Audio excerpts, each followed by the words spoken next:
As a child, she saw it at the circus, a massive elephant, powerful enough to uproot trees, restrained by nothing more than a thin rope tied to a wooden stake.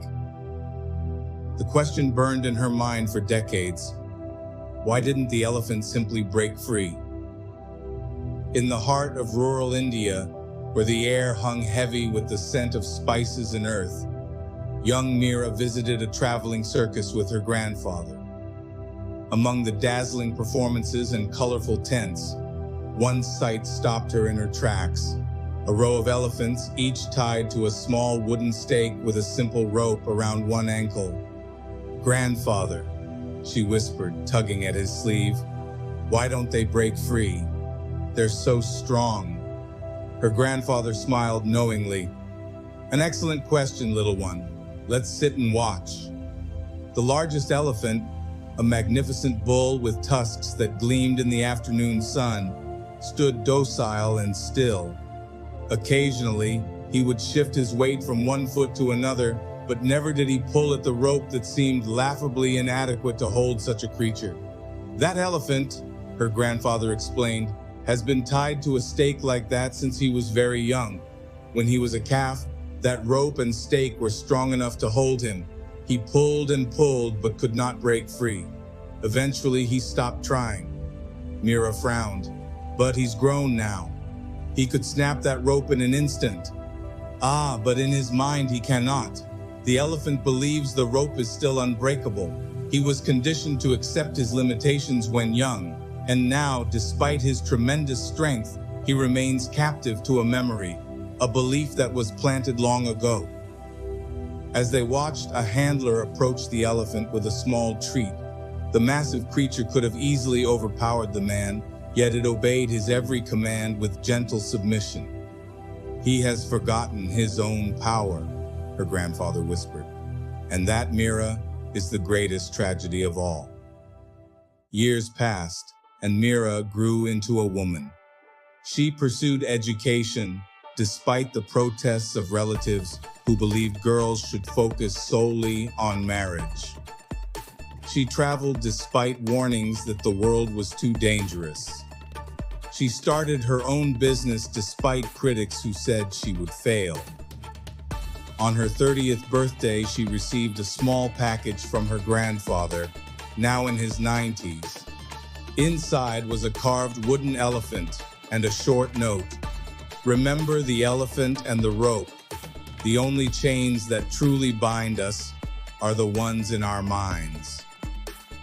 That evening, Meera sat on her balcony overlooking the city lights, turning the wooden elephant in her hands.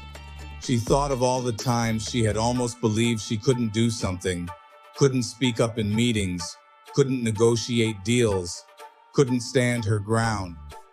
But each time, she had remembered the elephant from her childhood, magnificent and powerful, yet constrained by nothing but a belief. Like the elephant, we too often remain tethered by invisible ropes, beliefs instilled in us during our formative years about what we can achieve, who we can become, and what limits define us. These mental barriers are far more restrictive than any physical constraint could ever be. In our modern lives, these ropes take many forms. "I'm not tech-savvy" keeps us from embracing new tools that could transform our work. "I'm not a math person" prevents us from tackling financial challenges with confidence.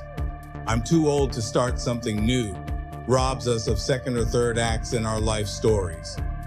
"That's not how things are done" stops innovation before it can begin. The tragedy is not that we face these limiting beliefs, it's that we rarely test them.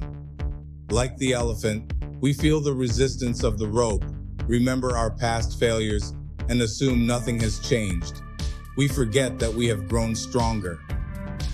What makes this even more insidious is that often, others benefit from our self-imposed limitations. The circus owners don't want elephants testing their bonds. Similarly, systems of power rarely encourage us to question the mental barriers that keep us complacent and compliant. Today, identify one rope in your life, one belief about yourself that limits your movement, constrains your choices, or diminishes your sense of possibility. Then, do what the elephant never thought to do.